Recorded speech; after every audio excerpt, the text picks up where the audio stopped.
안녕하세요. 저는 작은 동네 병원에서 간호조무사 일을 하고 있는 30대 여성이에요. 오늘 제가 겪었던 너무나 충격적이고도 고통스러운 가족 이야기를 들려드리려고 해요. 이 이야기는 제 인생을 송두리째 바꿔놓았고 지금도 그 후유증으로 힘들어하고 있어요. 이 이야기의 시작은 제가 어릴 때로 거슬러 올라가요. 저희 집은 외할머니와 엄마 그리고 저 이렇게 세 식구가 살았어요. 아빠는 제가 초등학교 들어가기 전에 사업 실패로 집을 나가신 뒤로 연락이 두절되었죠. 그래서 할머니와 엄마는 서로 의지하며 살아가셨고 저는 그런 두 분을 보면서 자랐어요. 그런데 문제는 우리 집안의 재산 문제였어요. 할머니는 평생 모아오신 돈과 부동산이 꽤 있으셨거든요. 하지만 그걸 관리하는 건 엄마였어요. 처음에는 아무 생각 없이 지켜보다가 점점 이상한 점들을 발견하게 되었어요. 할머니의 통장에서 수시로 큰 금액이 빠져나가고 있었던 거예요. 처음엔 그냥 엄마가 생활비로 쓰시나 보다 했어요. 그런데 어느 날 우연히 엄마의 카드 명세서를 보게 되었어요. 고급 백화점에서 구입한 명품백이며 해외여행 경비, 그리고 한 달에 몇백만 원씩 나가는 호텔 숙박비까지. 도저히 우리 집 형편에서는 감당할 수 없는 지출들이었어요. 그때부터 저는 의심하기 시작했어요. 특히 엄마가 매주 주말마다 외출을 하시는데 항상 화장도 진하게 하고 옷도 신경 써 입으시더라고요. 처음에는 친구들과 만나시나 보다 했는데 점점 더 수상해 보였어요. 그러던 중 엄마 핸드폰을 떨어뜨려서 제가 고쳐드리다가 문자 메시지를 보게 되었어요. 오늘도 잘 지내시죠? 이번 주말에도 기다릴게요. 라는 내용이었어요. 발신인은 김 부장이라는 이름이었고 이런 메시지들이 몇 개월째 계속 오고 있었어요. 그뿐만 아니라 엄마의 계좌에는 정기적으로 큰 금액이 입금되고 있었고요. 그때부터 저는 엄마가 다른 남자와 만나고 있다는 걸 알게 되었어요. 그런데 단순한 불륜이 아니었어요. 엄마는 그 남자를 위해 할머니의 재산을 조금씩 빼돌리고 있었던 거예요. 할머니는 눈이 침침하시고 글씨도 잘 안 보이셔서 통장을 직접 확인하지 못하셨거든요. 더 충격적이었던 건 그 김 부장이라는 사람이 알고 보니 저희 동네 공무원이었다는 거예요. 결혼도 한 상태였고 자식도 둘이나 있는데 엄마는 그 사람에게 본인이 관리하던 할머니의 재산을 조금씩 빼돌려 보내주고 있었어요. 처음에는 몇백만 원씩이었는데 나중에는 1,000만 원 단위로. 이 사실을 알게 된 저는 어떻게 해야 할지 몰랐어요. 할머니께 말씀드려야 하나 고민도 많이 했지만 혹시라도 충격받으실까봐 차마 말을 꺼낼 수 없었어요. 그렇다고 엄마를 직접 마주하고 얘기하자니 이미 너무 멀리 와버린 상황이었고요. 결국 저는 증거를 모으기 시작했어요. 엄마의 통장 내역을 몰래 복사하고 관련된 서류들을 찾아보았어요. 그러던 중 더욱 끔찍한 사실을 알게 되었어요. 엄마는 할머니의 집까지 담보로 잡혀 있었던 거예요. 그것도 엄마 명의로 말이에요. 그때부터 저는 정말 미칠 것 같았어요. 매일 밤 잠도 못 이루고 어떻게든 이 상황을 해결해야 한다는 생각뿐이었어요. 하지만 막상 행동으로 옮기려니 두려움이 앞섰어요. 만약 이 사실이 밝혀지면 우리는 모두 길거리에 나앉게 될지도 모르는 상황이 되었어요. 계속해서 저는 이 상황을 혼자 끌어안고 고민했어요. 그러던 중 할머니께서 이상한 점을 느끼기 시작하셨어요. 예전처럼 넉넉했던 생활이 점점 빠듯해졌고 병원비 같은 필수적인 지출에도 문제가 생기기 시작했거든요. 할머니는 왜 요즘 이렇게 돈이 부족하지? 라고 말씀하시곤 했어요. 그러던 어느 날 정말 끔찍한 일이 벌어졌어요. 할머니께서 갑작스럽게 쓰러지신 거예요. 병원에 실려가셨는데 의사 선생님께서는 당뇨약을 제대로 드시지 않아서 그런 것 같다고 하셨어요. 알고 보니 엄마가 할머니의 약값을 아끼느라 약을 적게 사다 드렸던 거예요. 그 순간 정말 분노가 치밀어 올랐어요. 하지만 할머니 앞에서는 아무렇지도 않은 척해야 했어요. 오히려 엄마 대신 할머니를 돌봐드려야 했고요. 병원비는 또 문제였어요. 할머니의 통장은 거의 비어 있었고 엄마는 당연히 돈을 내놓지 않았어요. 결국 제가 병원비를 마련하기 위해 여기저기 돈을 빌리게 되었어요. 친구들에게도 손을 벌리고 신용카드도 돌려막기를 시작했어요. 그렇게 할머니는 간신히 퇴원하셨지만 몸 상태는 예전만 못했어요. 걷는 것도 힘드시고 기억력도 점점 더 나빠지셨죠. 그러던 중 더 큰 사건이 터졌어요. 어느 날 새벽 집에 있던 현금과 귀중품이 사라진 거예요. 처음엔 도둑이 들었나 싶었는데 알고 보니 엄마가 가져간 거였어요. 그날 바로 김 부장과 함께 제주도로 여행을 가셨더라고요. 그 사실을 알게 된 건 엄마 핸드폰에 찍힌 항공권 예매 알림을 통해서였어요. 이때부터 저는 정말 한계에 다다랐어요. 할머니는 이제 거의 치매 증세가 나타나기 시작하셨고 집안의 재산은 바닥났어요. 제가 빚을 지고 마련한 병원비도 다 떨어져 가고 있었고요. 그런데도 엄마는 전혀 반성하는 기색이 없었어요. 오히려 제가 왜 이러냐며 화를 내시더라고요. 결국 저는 경찰에 신고하기로 마음먹었어요. 하지만 그 전에 할머니를 안전한 곳으로 모셔야 했어요. 친척 중 믿을 만한 분이 계셔서 할머니를 그분 댁으로 모시고 가기로 했어요. 그런데 이게 웬걸, 엄마는 할머니를 데려가려는 저를 막아서며 소리를 지르더군요. 네가 무슨 권리로 엄마를 데려가려 하니? 너는 그냥 조용히 있어. 라며 저를 위협했어요. 그 모습을 본 이웃들도 다들 놀라서 구경을 나왔고 결국 큰 소란이 벌어졌어요. 그 와중에 할머니는 너무 놀라셔서 또 쓰러질 뻔했어요. 결국 저는 경찰을 부르지 못하고 할머니를 데려가지도 못한 채 돌아서야 했어요. 그날 밤 저는 울면서 방 안에 누워 있었어요. 이제 정말 방법이 없다는 생각이 들었어요. 그런데 다음 날 아침 정말 놀라운 일이 벌어졌어요. 우리 집 문을 두드리며 들어온 사람은 다름 아닌 김 부장의 부인이었어요. 그분은 자신도 최근에야 모든 사실을 알게 되었다며 저에게 사정을 설명했어요. 알고 보니 김 부장은 자신의 집 재산까지 거의 다 탕진한 상태였대요. 그 부인이 찾아온 이유는 우리 가족의 현재 상황을 알고 함께 해결책을 찾자는 것이었어요. 처음엔 황당했지만 그분의 진심이 느껴졌어요. 그분도 남편의 배신으로 인해 너무나 고통받고 있었고 무엇보다도 할머니의 처지가 너무 안타까웠대요. 그렇게 우리는 의외의 동맹을 맺게 되었어요. 그 부인의 도움으로 우리는 먼저 법적 대응을 준비하기 시작했어요. 변호사를 선임하고 필요한 서류들을 모으기 시작했죠. 그런데 문제는 할머니의 상태였어요. 이제는 제대로 의사소통도 힘드셨고 서명도 못하시는 상황이었거든요. 결국 우리는 성년 후견인 제도를 활용하기로 했어요. 제가 할머니의 후견인이 되어 모든 법적 절차를 진행하기로 결정했죠. 하지만 이 과정도 만만치 않았어요. 특히 엄마는 우리가 진행하는 모든 과정을 방해했어요.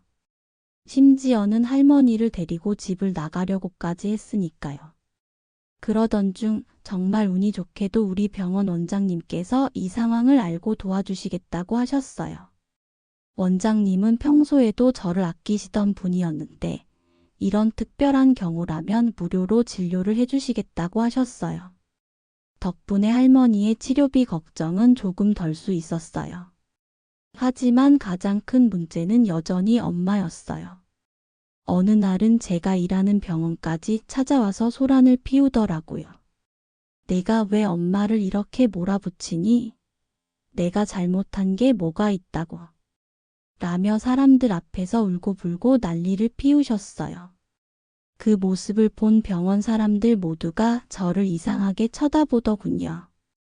그때부터 저는 직장에서도 힘들어졌어요. 동료들은 저를 피해 다녔고 일부는 뒤에서 수군거리기도 했어요. 제 엄마가 좀 심하긴 하더라. 그래도 딸이 저러는 건 좀 그렇지 않아. 그 같은 말들이 들려왔어요. 하지만 그깟 소문쯤이야 참을 수 있었어요. 할머니를 지키는 게 더 중요했으니까요. 그 무렵 김 부장 부인과 함께 준비한 법적 대응이 첫 결과를 내기 시작했어요. 우선 할머니의 집이 담보로 잡힌 것을 확인했고 이를 취소하는 절차를 밟기 시작했어요. 하지만 이 과정에서 또 다른 충격적인 사실을 알게 되었어요.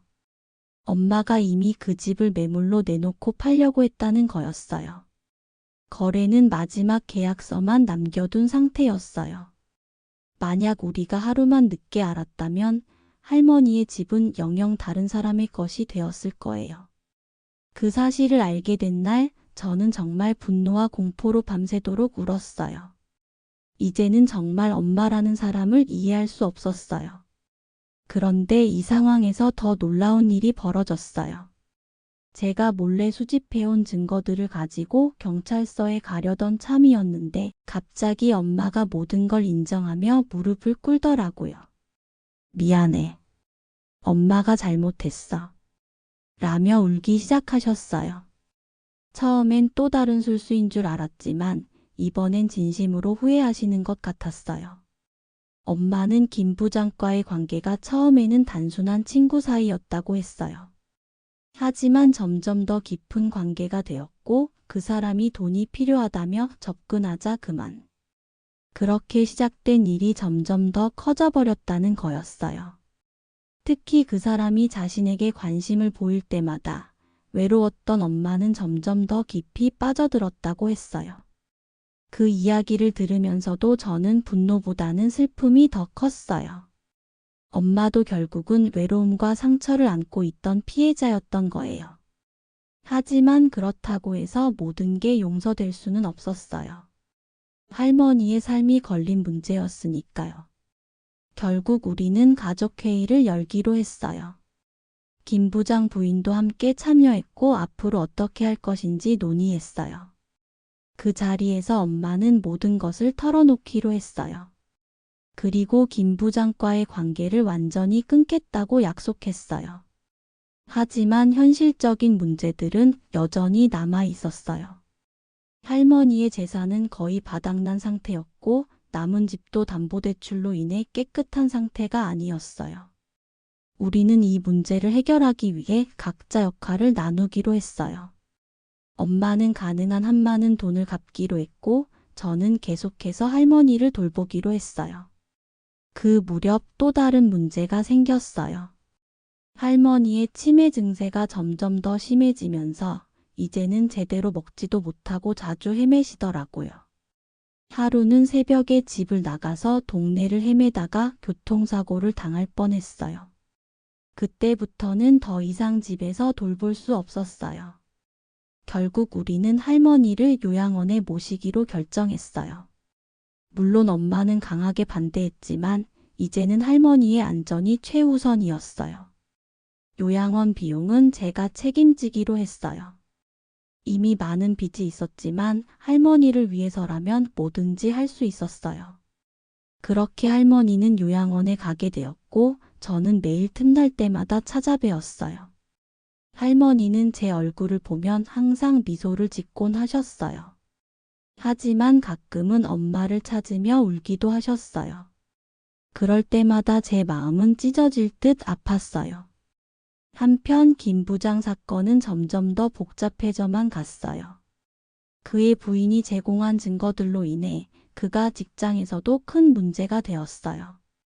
결국 그는 직위해제가 되었고 법적 처벌을 받게 되었어요. 그 소식을 들었을 때 저는 묘한 감정을 느꼈어요. 한편으로는 통쾌했지만 다른 한편으로는 이렇게까지 일이 커진 게 너무 슬펐어요. 그 즈음 정말 예상치 못한 일이 또 발생했어요. 엄마가 갑자기 실종된 거예요. 처음엔 또 어디 숨어 있나 싶어서 집 주변을 다 뒤졌는데 이틀째 되는 날 경찰서에서 연락이 왔어요. 엄마가 기차역에서 발견되었다는 거였어요. 가방 하나만 들고 어디론가 떠나려던 참이었대요. 경찰서로 엄마를 데리고 온 후 저는 정말 오랜 시간 대화를 나눴어요. 엄마는 이제 모든 게 무너졌다고 더 이상 얼굴을 들고 살 수 없다고 하셨어요. 특히 할머니를 요양원에 모신 것에 대해 너무나 죄책감을 느끼고 계셨어요.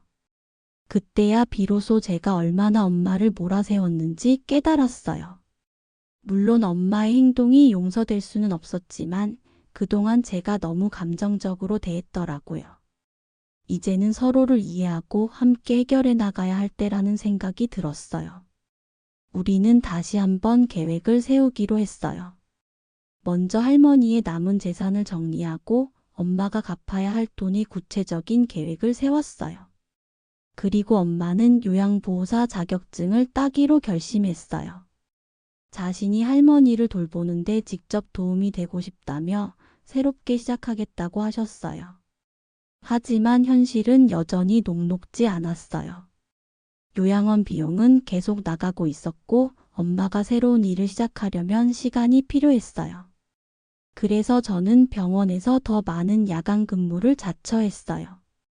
동료들이 걱정하며 말렸지만 선택의 여지가 없었어요. 그러던 중 정말 감사한 일이 생겼어요. 병원 원장님께서 저에게 특별 장학금을 주신 거예요. 지역사회 복지사업의 일환으로 어려운 간호조무사들을 지원하는 프로그램이 있었대요. 덕분에 요양원 비용의 절반 정도는 해결할 수 있게 되었어요. 그리고 또 하나의 행운이 찾아왔어요. 제가 오랫동안 알고 지내던 이웃 아주머니께서 할머니의 상태를 알고 도와주시겠다고 하셨어요. 요양보호사 자격증이 있으신 분이셨는데 할머니를 집으로 모셔와서 돌보는 방법을 제안하신 거예요. 처음엔 너무 갑작스러워서 망설였어요. 하지만 아주머니의 진심 어린 설득에 결국 동의했어요. 할머니는 요양원보다 집에서 더 편안해하실 것 같았거든요. 그렇게 할머니는 다시 집으로 돌아오게 되었고 아주머니가 매일 방문해서 돌봐주셨어요. 엄마는 이 기회를 정말 소중히 여기셨어요. 매일 아침 일찍 일어나 할머니의 식사를 준비하고 아주머니가 오시면 배운 것들을 실천하며 할머니를 돌보셨어요. 처음엔 서툴렀지만 점점 더 능숙해지시더라고요. 그런데 또 다른 문제가 생겼어요. 할머니의 상태가 갑자기 악화된 거예요. 어느 날 밤 갑자기 호흡이 곤란해지시더니 의식을 잃으셨어요. 엄마는 당황해서 저에게 전화했고 저는 바로 병원으로 달려갔어요. 그날 밤 우리는 병원 응급실에서 긴 시간을 보냈어요. 의사 선생님께서는 할머니의 상태가 이제는 더 이상 회복되기 어렵다고 하셨어요.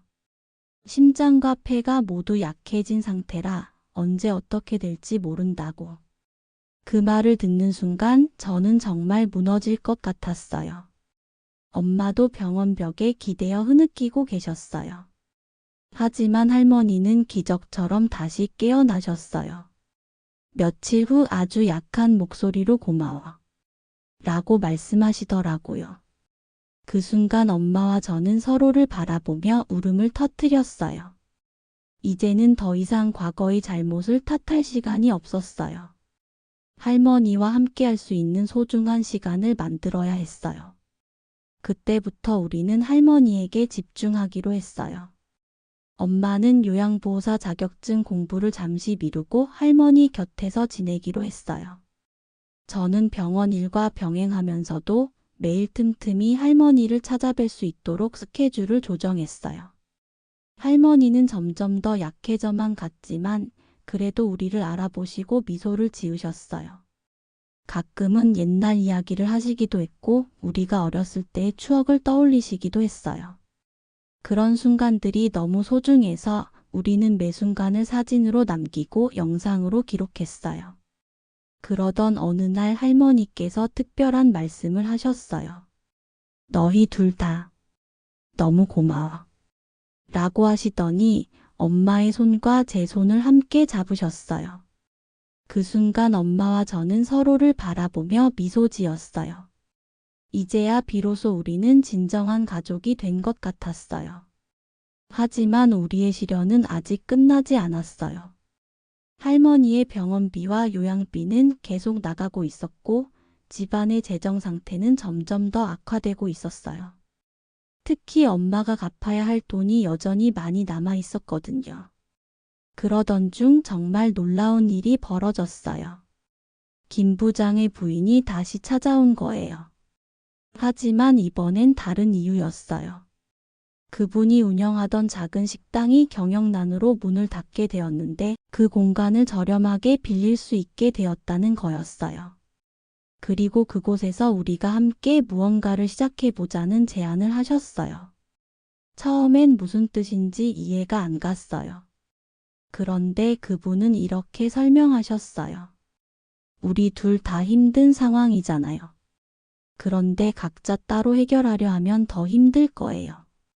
같이 뭔가를 시작하면 서로 돕고 의지할 수 있지 않을까요?